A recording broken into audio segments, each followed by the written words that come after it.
Merci beaucoup Stéphano et merci surtout à Jean-Paul Carteron de nous donner l'occasion d'être associés à ce débat. Et je remercie toutes les personnes qui sont venues ici pour pouvoir engager une discussion avec nous. Et je remercie Emmanuela Del Rey aussi d'avoir introduit avec la perspective de l'Union européenne.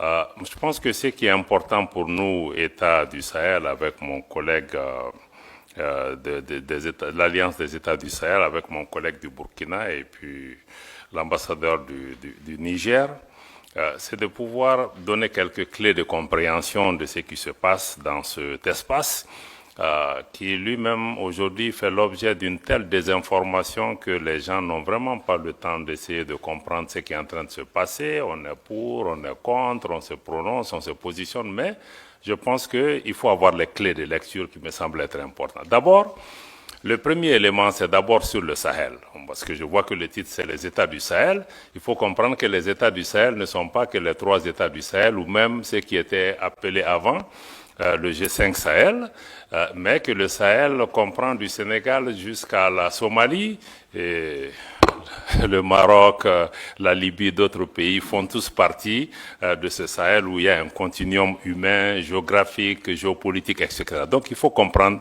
cet élément. Maintenant, pour ce qui concerne l'Alliance des États du Sahel, il a parlé de la partie contre. La partie contre aide seulement à comprendre le contexte. Le Mali, le Burkina, le Niger sont tous des pays en transition.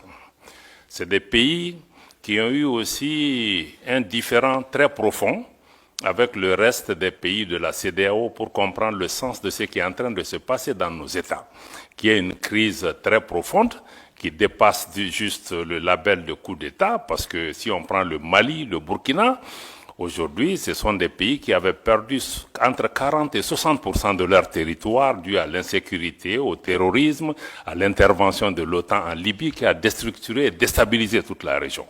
Et ce matin, dans le panel sur la démocratie, on est revenu encore dessus pour dire que oui, mais tout le monde veut la démocratie, c'est une valeur universelle, mais la démocratie ne peut exister que dans un État. Et nous, on n'avait pas d'État.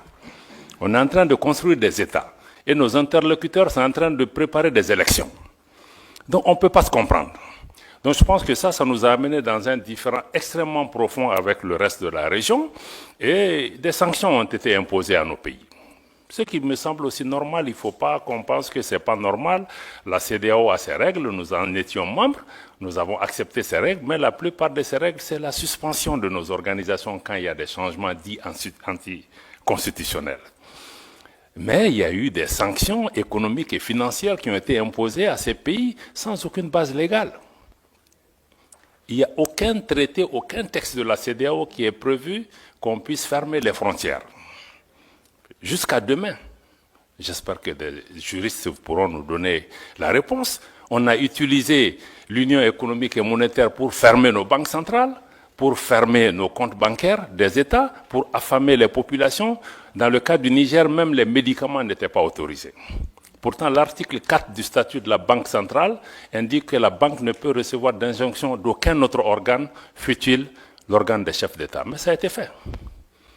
Bon, je pense que ça a été des erreurs qui ont, de mon point de vue, touché à l'ADN même de l'organisation. Parce qu'une organisation qui est faite pour intégrer, si elle commence à désintégrer, elle attaque son ADN.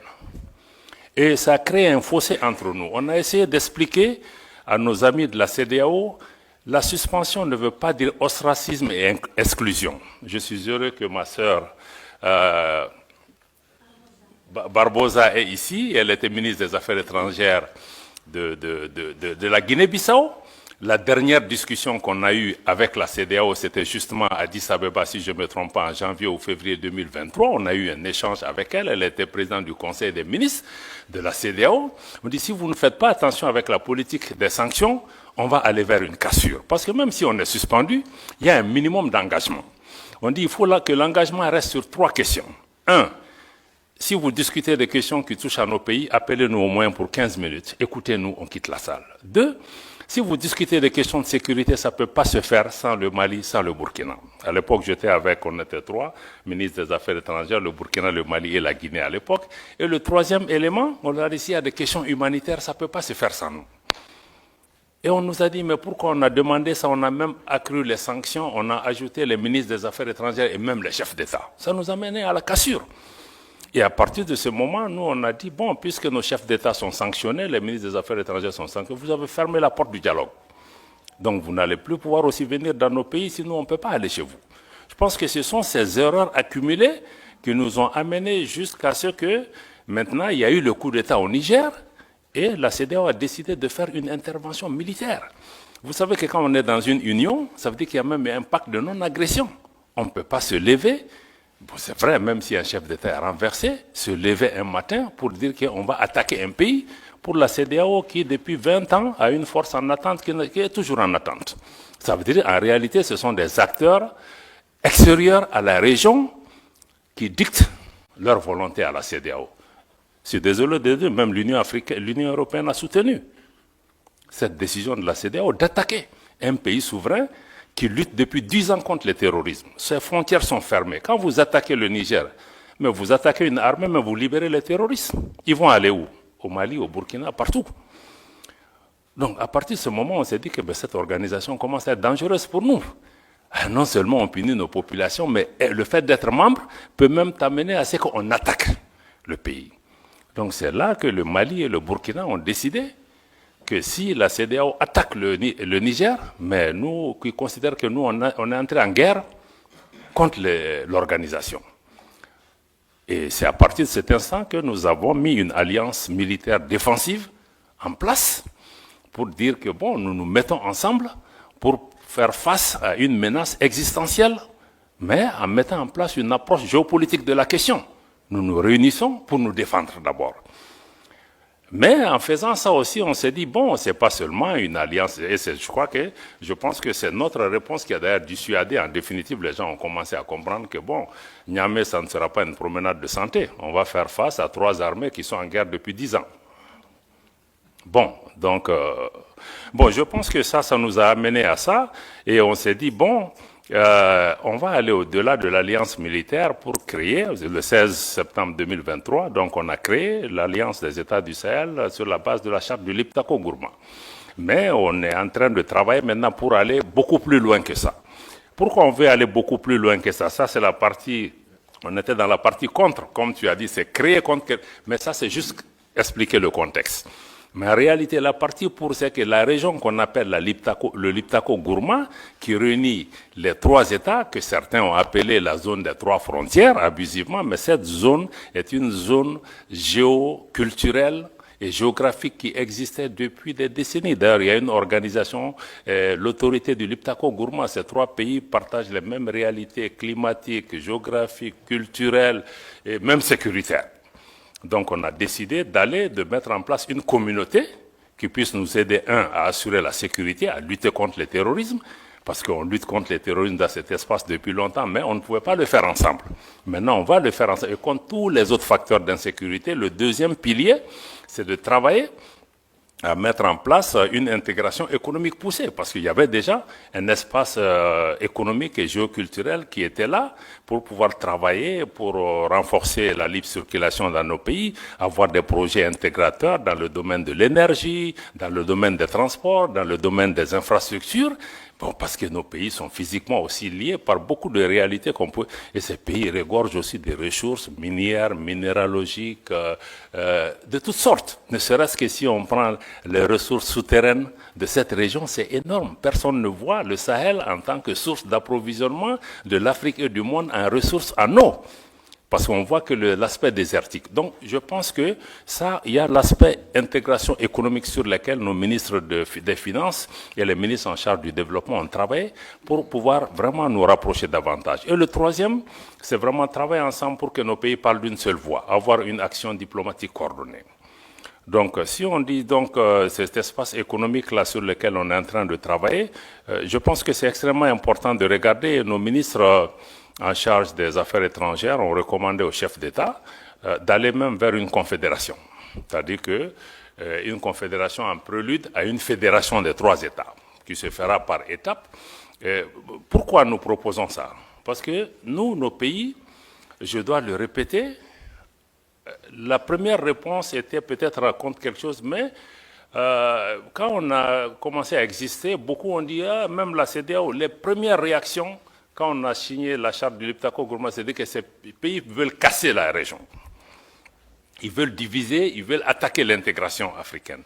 Mais le Mali, le Burkina, quand vous regardez nos leaders historiques de Modibo Keïta au Thomas Sankara jusqu'à aujourd'hui, mais ces pays restent fondamentalement engagés pour l'intégration africaine. L'article 180 de la dernière constitution du Mali, adoptée l'année dernière, réitère l'attachement du Mali à abandonner tout ou partie de sa souveraineté pour réaliser l'intégration du Mali, de l'Afrique, avec tout État africain. Donc pour nous, notre engagement pour l'intégration et l'unité et l'idéal panafricain reste intact, mais nous trouvons que certaines de ces organisations, de notre point de vue, en tout cas, n'incarnent plus cet idéal. Et qu'il nous faut, à travers l'Alliance des États du Sahel, proposer une alternative. D'avoir une organisation, qui ne soit pas pilotée par l'extérieur, une organisation qui ne devienne pas un danger pour ses membres, pour ses populations. Comment on peut travailler à rapprocher nos populations en mettant en place une autre façon de faire. Je pense que c'est là où il me semble être important que vous compreniez, qu'on soit pour la CEDEAO, pour l'UEMOA, ou comprenez qu'avec l'AES, il y a une nouvelle donne géopolitique qui est là. Que vous l'aimez, que vous ne l'aimiez pas, peu importe. 2. Pour nous, le sort de nos pays ne va pas se décider à Bruxelles, à Paris, à Washington ou à Londres. Ça se décidera à Bamako, à Ouagadougou, à Niamey, etc. Donc cette réalité géopolitique est là, il faut la suivre, il faut regarder ce qui est en train de se passer. Bon, naturellement, nous partageons le même espace que la CEDEAO, l'UEMOA, d'autres pays qui sont des pays voisins, des pays frères. On est des peuples frères avec le Bénin, nos pays, mais on vit ensemble, on va partager cet espace. Donc il va falloir qu'on discute des modalités de vivre en commun. Et je pense qu'il faut le dialogue. Je pense qu'Emmanuel a insisté sur ça. Il faut le dialogue. À mon avis, le dialogue est important. C'est ce que nous-mêmes nous avions demandé avant d'être sanctionnés. Donc on ne peut pas être... On est ici... C'est la première sortie pour nous, États membres de l'AES, en dehors de l'Afrique. Donc ça veut dire que nous sommes prêts, sinon on aurait pu vous dire que venez parler en Afrique avec nous. Mais si on est venu, c'est qu'on est ouvert, on veut que vous lisez la dynamique de l'AES à travers nous et non à travers des personnes qui sont mandatées ou qui ne sont même pas mandatées, qui analysent notre région, qui parlent en notre nom. C'est pourquoi on est là. Donc c'est vraiment dommage parce que moi je crois que beaucoup refusent le dialogue. Je me réjouis qu'Emmanuela et d'autres continuent vraiment à travailler sur ça. On est très peiné de voir que même des responsables européens, certains disent on ne va pas parler avec eux, même africains, certains disent on ne va pas faire de photos avec eux. Mais on dit mais ça nous fait quoi que vous preniez des photos avec nous? Mais ça ne va pas changer. Nous, on se bat pour le devenir de nos populations. On voit les gens qui meurent, moi une photo avec tel ou tel, ce n'est pas ce qui importe pour nous. Donc certains vont jusque-là, des pays voisins. Personne, je dis aux gens, personne ne va nous faire déménager de cette région. Que tu prennes la photo avec moi ou pas, mais on sera là. Tu seras là, je serai là. Donc moi je pense que ça c'est important. J'apprends aussi que même des responsables européens disent à leurs gens, non, non, non, il ne faut pas que vous soyez vus avec eux, il ne faut pas que... Mais je crois que c'est de l'enfantillage, parce qu'en réalité, nous on n'a pas de problème personnel avec quelqu'un. On a des différends politiques, on peut parler pour trouver des solutions. Mais vraiment, nous, on n'a pas... Je pense qu'il faut que nos dirigeants s'élèvent à la hauteur de leurs tâches et de leur mission et non être dans des épiphénomènes de faire des photos ou de gérer des mains des gens. Moi, si c'est l'intérêt du pays, même avec le diable, je vais dealer. Voilà, donc quand c'est nécessaire. Donc je pense que ça me semble être... ça me semble être important. Voilà, donc du point de vue de l'AES, je vois que c'est ce qu'il faut que vous compreniez. Il y a une dynamique qui est en cours. La CEDEAO va continuer son parcours. On va se parler. On va identifier des moyens de coexistence pacifique. Surtout, ce qui est important, c'est comment travailler pour pouvoir préserver l'intérêt de nos populations qui vivent dans ce pays. Des pays qui ont toujours été fraternels. Je vous dis que nos populations sont en avance sur nous. Tous les problèmes que vous voyez dans la région, c'est entre les dirigeants. Ce n'est pas entre les peuples. Moi, je vais dans tous ces pays où les dirigeants ne veulent pas nous parler, mais les peuples sont chaleureux avec nous. Donc les populations n'ont pas de problème, il faut que les dirigeants suivent leur population. Voilà, donc pour moi, vraiment, c'est ça. Je vais peut-être laisser le reste pour qu'on vienne vraiment à des questions majeures, mais aujourd'hui, l'AES se bat pour ça. Pour une gouvernance améliorée, une gouvernance qui réponde aux préoccupations de nos populations. Préoccupation numéro 1, sécuritaire. Sécuritaire pour reprendre en main nos États. Et ensuite, créer des modèles de gouvernance qui peuvent. 2, mais il faut une économie, il faut une transformation structurelle de nos économies pour que nos économies profitent à nos populations. Parce que toutes ces richesses qui sont là, nous, au État de l'AES, nous voulons désormais discuter différemment avec ces États, parce que les anciennes puissances coloniales ou d'autres, il y avait des donnes qui étaient là. Nous, on n'est plus dans ça.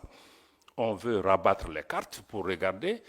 On veut naturellement que les partenaires qui viennent gagnent, mais qu'en priorité, nos populations gagnent. Et on sait que les ressources sur lesquelles on est assise nous permettent de discuter d'abord pour que ça bénéficie à nos populations. Si d'autres partenaires en bénéficient aussi, c'est tant mieux. Donc nous sommes dans cette ouverture, réaffirmer notre souveraineté, y compris la souveraineté économique, le contrôle de nos matières premières, qu'on puisse discuter les choses par rapport à ça. Et sur le plan global, nous voulons travailler au niveau pour un monde multipolaire. Un monde où ce n'est pas un club de 2, 3, 4 pays qui contrôlent le monde, mais que les forces politiques, économiques, sociales qui sont apparues dans le monde, que chaque voix compte, qu'il y ait plus d'équité, que la politique de 2 poids, 2 mesures, ça cesse. Qu'on cesse aussi d'instrumentaliser les Africains les uns contre les autres, parce que moi je trouve que même notre différend avec la CEDEAO, c'est d'autres qui nous distraient. On n'en a pas besoin. Donc je vais vraiment attendre les questions pour pouvoir vous revenir, pour dire qu'encore une fois, si l'AES a été créé dans un contexte pour réagir à quelque chose, aujourd'hui nous sommes dans une dynamique de construction d'une intégration régionale, d'une autre approche à cette intégration régionale, une intégration qui, de notre point de vue, doit être une véritable intégration des peuples et non une intégration d'État ou de chefs d'État. Voilà, c'est vraiment la dynamique que nous partageons avec le Burkina et le Niger. Et aujourd'hui, sur le plan de la sécurité, nous travaillons, il y a des résultats probants sur le terrain. Le Mali, aujourd'hui, après 10 ans de présence étrangère, a aujourd'hui le contrôle de l'ensemble de son territoire national. Et la reprise de Kidal, il y a quelques mois, est un exemple concret. Et il y a beaucoup de Kidal qui vont se passer aussi sur le terrain, dans notre espace. Nous souhaitons que vous soyez des observateurs objectifs avisés et que vous regardez comment vous engagez avec cet espace, mais avec ou sans vous, nous allons avancer. Il faut que les gens aussi comprennent ça. Si les Européens ne sont pas là, les Chinois seront là, les Russes seront là, les Australiens seront là. Donc aujourd'hui, là, on n'est marié à personne. Voilà. Je m'arrête là. Merci beaucoup.